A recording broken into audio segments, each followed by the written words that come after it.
Hey everyone, welcome back to Tech Tutor. In this video, we will discuss how to convert text to PDF in mobile. Let's dive in. Open the Google Docs app on your phone. Next, tap the plus icon at the bottom of the screen to create a new document. This will open a blank page where you can begin working. Now, either type your text directly or paste it into the document. You can also customize the formatting. Make the text bold, change the font color, or apply any other style you prefer. Once you're done editing, tap the checkmark icon at the top to save the document. Give your file a name by entering it in the title field.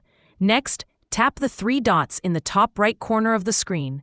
From the menu, select Share and Export, then tap Save As. You'll see several format options. Select PDF from the list. Finally, tap the download icon and choose your preferred browser if prompted. The PDF file will be saved to your device's downloads folder. And there you have it. If you found this video helpful, don't forget to like, share, and subscribe to my channel for more practical tips. Thanks for watching.